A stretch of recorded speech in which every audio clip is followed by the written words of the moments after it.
अस्सलाम वालेकुम। Social media के जहाँ पे बहुत सारे फ़ायदे हैं, वहाँ ज़ाहिर है कि हर अच्छी चीज़ की तरह इसके कुछ नुकसानात भी हैं। और उनमें से एक नुकसान ये है कि जो वेस्टर्न अकायद थे, जो उनके नज़रियात थे, वो उनसे फ़्लो होकर हम तक पहुँचना शुरू हो गए। और उन्हीं में से एक नज़रिया एथीज़म का नज़रिया है। अगर आप किसी किताबों की दुकान के ऊपर जाएँ तो आपको बड़ी आसानी के साथ डॉकिंस की और स्टीफ़न हॉकिंग्स की ऐसी किताबें मिलेंगी जिसमें उन्होंने अपने एथियस्टिक नज़रियात का प्रचार किया है।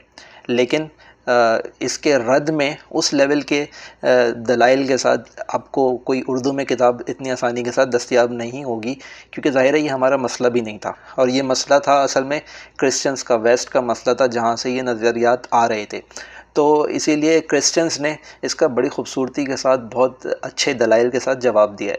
लेकिन मसला ये है कि आपको यहाँ पे डॉकिंस की किताबें तो बड़ी आसानी के साथ उर्दू तर्जुमे में भी और इंग्लिश में भी दस्तयाब होंगी, लेकिन आपको जो क्रिश्चियंस हैं जिन्होंने इसका जवाब दिया, वो किताबें आपको शायद बहुत से लोगों ने उनका नाम भी नहीं सुना होगा।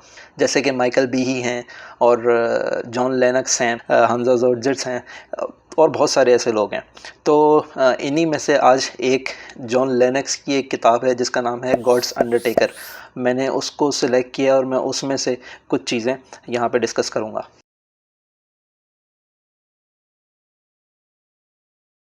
जो सबसे पहला आर्ग्यूमेंट दिया जाता है इनकी तरफ से वो ये है कि जो मज़हबी लोग हैं उनका यकीन अंधा होता है, यानी उनके पास कोई दलील नहीं होती, वो बग़ैर किसी दलील के मज़हब को फॉलो कर रहे होते हैं। और वो एक थीसिस पेश करते हैं जिसको कॉन्फ्लिक्ट थीसिस कहा जाता है, यानी कि ऐसा नज़रिया, एक ऐसा आर्ग्यूमेंट देते हैं जिसमें ये कहते हैं कि थ्रू आउट द हिस्ट्री मज़हब और साइंस का एक दूसरे से टकराव रहा है, ये एक दूसरे के अपोजिट रहे हैं। क्योंकि मज़हब जो है वो साइंस की हर डेवलपमेंट के साथ कमज़ोर होता है, इसलिए साइंस की डेवलपमेंट को मज़हब रोकने की कोशिश करता है। इसको कॉन्फ्लिक्ट थीसिस कहते हैं। और एथियस्ट हमेशा ये नज़रिया पेश करते हैं और कहते हैं कि मज़हबी लोग अंधा यकीन रखते हैं, बग़ैर किसी दलील के मज़हब पे यकीन रखते हैं। तो इसके जवाब में जॉन लेनक्स कहते हैं कि साइंस जो है, इसकी जो फाउंडेशन है, इसकी जो बुनियाद है, वो इस यकीन के ऊपर है कि इस कायनात में कोई कानून चल रहा है, इस कायनात में कोई निज़ाम है, कोई ऑर्डर है, और हर चीज़ एक कानून के ताबे है। और ये जो यकीन है, क्योंकि साइंस जो है वो नाम ही कवानीन कुदरत की स्टडी का है, हम लॉज़ ऑफ यूनिवर्स को स्टडी करते हैं, यही साइंस है।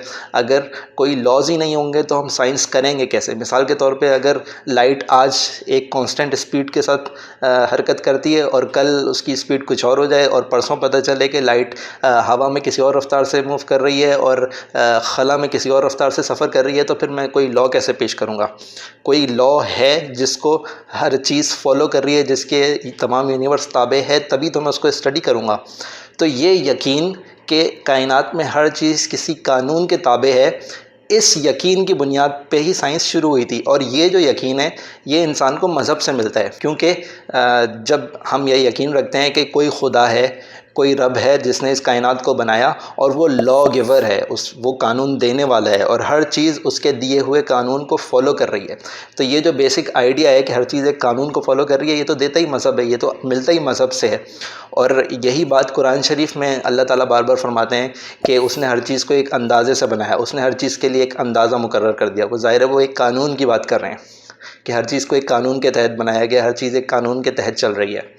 और इससे भी आगे बढ़ के जॉन लेनक्स कहता है कि ना सिर्फ किसी मज़हब पे यकीन, बल्कि एक खुदा के ऊपर यकीन जो है, वो इंसान को ये यकीन देता है कि इस कायनात में हर चीज़ एक ऑर्डर को फॉलो कर रही है। क्योंकि अगर एक से ज़्यादा खुदा होंगे तो वो एक दूसरे के ऊपर सबकत ले जाने की कोशिश करेंगे, वो एक दूसरे के मद्दे मुकाबिल आ जाएंगे, और फिर कोई मरबूत कानून दुनिया में मौजूद नहीं होता, वो सब तो एक दूसरे से लड़ने में लगे हुए होते। तो इस वजह से एक खुदा पे यकीन इंसान को ये यकीन देता है कि दुनिया में हर चीज़ किसी कानून के मुताबिक चल रही है। और एग्जैक्टली यही बात कुरान शरीफ में अल्लाह ताला इस तरह बताते हैं। कुरान शरीफ की सूरा इसरा, सूरा नंबर 17 की आयत नंबर 42 में अल्लाह ताला फरमाते हैं, फरमा दीजिए अगर उसके साथ कुछ और माबूद भी होते जैसा कि वो कहते हैं, तो वो मिलकर मालिक अर्श तक पहुँचने का कोई रास्ता ज़रूर तलाश कर लेते।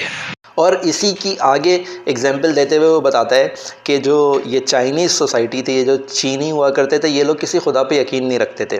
तो जब क्रिश्चियन मिशनरीज़ 18th सेंचुरी में इन चीनियों के पास पहुंची और इन्होंने उनको जाके बताया कि जो वेस्टर्न वर्ल्ड है वहाँ पे जो है वो साइंटिफिक डेवलपमेंट बहुत एडवांस हो गई है, तो चाइनीज़ के लिए ये बात बहुत बेवकूफ़ाना थी कि दुनिया में कोई ऑर्डर चल रहा है, दुनिया में कोई कानून है। ना सिर्फ ये कि दुनिया में कोई कानून है, बल्कि इंसान ने उनको डिस्कवर भी कर लिया। ये बात चीनियों के लिए बहुत ही बेवकूफ़ाना थी, क्योंकि वो किसी खुदा पे यकीन ही नहीं रखते थे जो कि कोई लॉ बनाता और जिसके बनाए हुए लॉ को हर चीज़ फॉलो कर रही होती।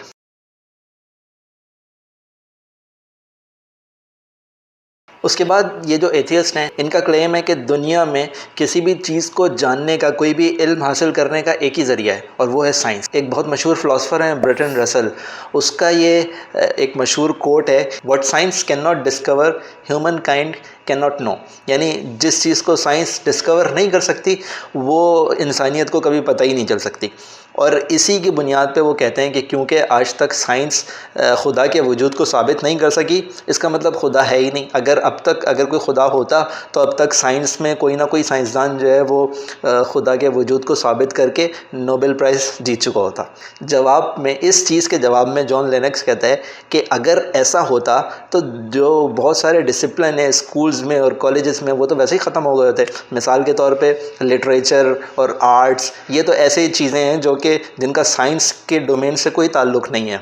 तो अगर ये बात वाकई सही होती कि सिर्फ साइंस ही हकीकत तक पहुंचने का ज़रिया होता, तो फिर बाकी मज़ामीन तो पढ़ने की ज़रूरत ही नहीं थी। मिसाल के तौर पे एक पेंटिंग है, अब हम साइंटिफिकली कैसे साबित कर सकते हैं कि कोई पेंटिंग एक मास्टरपीस है या बेढंगे रंगों का मजमूआ है, या कोई पोएम है, तो हम साइंटिफिकली कैसे साबित कर सकते हैं कि ये पोएम जो है वो अच्छी है या बुरी है। और सबसे बढ़ के जो इंसान की मोरालिटी है, साइंस उसको कैसे डिफ़ाइन करेगी। मिसाल के तौर पे एक दूध वाला है, वो दूध में पानी मिला के अपना दूध ज़्यादा कर लेता है और ज़्यादा दूध बेचता है, उसने अपने दिमाग का इस्तेमाल किया। साइंटिफिकली मैं कैसे साबित करूँगा कि ये बात गलत है।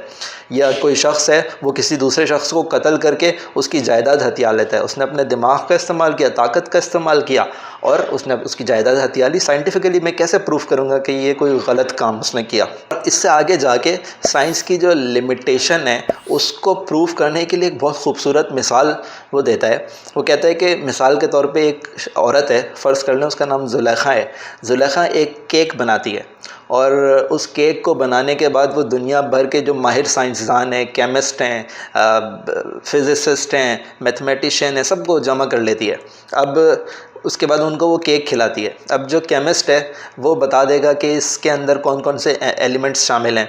जो फिज़िसिस्ट बैठा हुआ है वो बता देगा कि इसके अंदर कौन कौन से फंडामेंटल पार्टिकल्स हैं। कोई न्यूट्रिशनिस्ट है तो वो बता देगा कि इसमें कितनी कैलोरीज़ हैं। लेकिन अगर आप ये सवाल करें कि ये केक बनाया क्यों गया था, तो साइंटिफिकली कैसे पता चलेगा कि ये केक क्यों बनाया गया था। तो साइंस हमें कैसे बताएगी कि केक क्यों बनाया गया था। ज़ाहिर है इसका जवाब साइंस तो नहीं दे सकती। इसका जवाब हासिल करने के लिए आपको ज़ुलेखा के पास जाना पड़ेगा जिसने ये केक बनाया था, और आप उससे जाके पूछेंगे कि भाई बहन ये केक आपने क्यों बनाया था। लेकिन इसको अगर मैं बर्ट्रैंड रसल के ज़बान में कहूँ कि क्योंकि साइंस ये जान ही नहीं सकती कि ये केक क्यों बना था, तो इसका मतलब कि ये कोई सवाल ही नहीं है पूछने वाला। और इसका मतलब ये कि इंसानियत कभी जान ही नहीं सकती कि ये केक क्यों बनाया गया था। ये तो इंतहाई बेवकूफ़ाना आर्ग्यूमेंट है। ज़ाहिर है कि आपको ये पूछने के लिए उस औरत के पास जाना पड़ेगा जिसने ये केक बनाया था। तो यही बात इस दुनिया पे भी लागू होती है।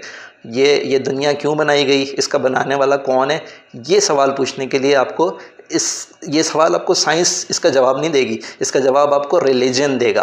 क्योंकि जो साइंस है वो हाउ के क्वेश्चन से डील करती है, कोई चीज़ कैसे बनाई गई। लेकिन जो वाई का क्वेश्चन है कि एक चीज़ क्यों बनाई, किसने बनाई, ये जवाब साइंस के पास नहीं है। इस चीज़ का जवाब ढूंढने के लिए आपको मज़हब के पास जाना पड़ेगा। इसका जवाब ढूंढने के लिए शायद आपको फ़लसफ़े के पास जाना पड़ेगा। साइंस में आपको ये जवाबात नहीं मिलेंगे।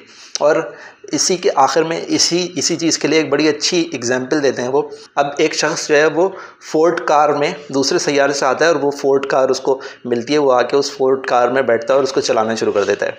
कुछ अरसे बाद अब वो कहता है कि यार ये जो कार है ये फ़ोर्ड साहब ने बनाई है, तभी इसके पीछे तभी इसको फ़ोर्ड का नाम दिया जाता है। वो कुछ अर्सा इस कार को चलाता है, उसके बाद उसको कुछ ज़रूरत पड़ती है, वो इस कार को, इसके जो पार्ट पुर्जे हैं उनको खोलना शुरू करता है। वो निकालता है तो उसके अंदर से अल्टरनेटर निकलता है, बैटरी निकलती है, इंजन निकलता है, वो सारे पार्ट्स उसके खोल देता है। अब सारे पार्ट्स खोलने के बाद वो बोलता है यार इसके अंदर फ़ोर्ड तो कोई है ही नहीं, फ़ोर्ड नाम की तो कोई चीज़ नहीं है इसके अंदर, ये तो इंटरनल कंबस्शन इंजन है, इसका वो चला रहा है, बैटरी है, अल्टरनेटर है, ये सारी चीज़ें मिला के ये गाड़ी बनती है, तो इसमें किसी बनाने वाले की क्या ज़रूरत है? ये तो आप मुझसे पूछें मैं आपको बता दूंगा कि ये कैसे बनी है, तो इसमें बनाने वाला कहाँ से आ गया? किसी बनाने वाले की तो ज़रूरत है ही नहीं। मैं आपको एक्सप्लेन कर सकता हूँ कि ये कार किस तरह बनी। अब ये वही बेवकूफ़ाना आर्ग्यूमेंट है कि आप ये बता रहे हैं कि ये कार कैसे बनी, लेकिन आपसे पहले ये कार यहाँ पे मौजूद थी। आपने इस कार को देखा, आपने इसका एक एक पुर्जा खोला, उसके ऊपर काम किया और फिर आपने बता दिया कि ये कार कैसे बनी। ये काम तो कोई छोले वाला भी 3000 साल में कर सकता है। ये कार पहले से मौजूद थी वहाँ पे, तब तो आपने इसको खोल के देख के बताया कि ये कार कैसे बनी। अगर ये कार वहाँ पे पहले से मौजूद ही ना होती तो फिर आप इसको कैसे बता सकते थे कि ये कार कैसे बनी? तो इसलिए आप इसके बनाने वाले कि इसके डिज़ाइनर से तो इनकार नहीं कर सकते। कोई डिज़ाइनर था जिसने ये कार पहले से बना के रखी, तब आपने आके देखा उस कार को, उसके पार्ट पुर्ज़ों पर गौर किया और आपने बता दिया। आपने सिर्फ ये एक्सप्लेन कर दिया कि ये कार बनी कैसे, काम कैसे कर रही है, लेकिन इसको कोई बनाने वाला पहले से मौजूद था जिसने ये बना के आपके लिए रखी थी, तभी तो आप इसको खोल के इसको स्टडी कर सके, वरना आप इसको स्टडी नहीं कर सकते। और बिल्कुल यही बात दुनिया के ऊपर भी लागू होगी। अगर आपको कोई ये बता रहा है कि हम इंसान जो है वो एवोल्यूशन के प्रोसेस की वजह से वजूद में आए, इंसान और जानवर, और दुनिया जो है वो इन्फ्लेशन हुई और इस तरह से दुनिया वजूद में आई, तो वो आपको सिर्फ ये बता रहा है कि ये दुनिया काम किस तरह कर रही है, इसकी वर्किंग बता रहा है। लेकिन इसका ये मतलब नहीं है कि इसका कोई बनाने वाला नहीं है, क्योंकि कोई बनाने वाला था, उसने बना के ये दुनिया रखी थी, फिर आप यहाँ आए, आपने आके इसको स्टडी किया और अब आप इसको एक्सप्लेन करने के काबिल हैं कि ये किस तरह काम कर रही है। लेकिन उस बनाने वाले ने इसको बना के रखा था, तभी तो आप इसको एक्सप्लेन कर रहे हैं। अगर कोई बनाने वाला ना होता, उसने पहले से बना के इस दुनिया को आपके लिए रखा हुआ नहीं होता, तो आप किस चीज़ को स्टडी करते और किसको एक्सप्लेन करते? तो इसलिए किसी चीज़ की वर्किंग को एक्सप्लेन करने का ये मतलब नहीं है कि आप उसके बनाने वाले के वजूद से इनकार कर दें। इसका ये मतलब नहीं है कि इसका कोई बनाने वाला था ही नहीं। बनाने वाला था, उसने बना के चीज़ रखी थी, तभी आप आए, आपने आके उसको स्टडी किया और अब आप उसको एक्सप्लेन कर रहे हैं कि ये किस तरह वर्किंग कर रही है। उसकी वर्किंग, बल्कि ये तो सबसे बड़ा सबूत है कि कोई बनाने वाला था, उसने एक इंटेलिजेंट डिज़ाइन बनाया था जिसको आप आज स्टडी कर रहे हैं। अगर वो होता ही नहीं तो आप क्या एक्सप्लेन करते?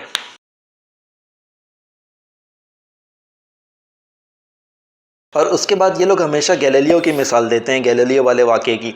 तो उसके ऊपर जॉन लेनक्स कहता है कि गैलीलियो ने दरअसल एरिस्टोटेलियन जो व्यू था, वर्ल्ड व्यू था, उसको तोड़ा था। इसको मज़हब से कोई एतराज़ नहीं था। लेकिन बहरहाल ये क्योंकि हमारा इतना मसला नहीं है, तो चर्च का प्रॉब्लम है, इस वजह से इस पर मैं ज़्यादा बात नहीं करूँगा। लेकिन इतना मैं ज़रूर कहना चाहूँगा कि जो हमारे तो मज़हब को साइंस से कोई एतराज़ है ही नहीं, बल्कि हमारी तो जो सबसे पहली कुरान शरीफ में आयत उतरी, वो तो उतरी ही इससे थी कि पढ़ अपने रब के नाम से जिसने पैदा किया।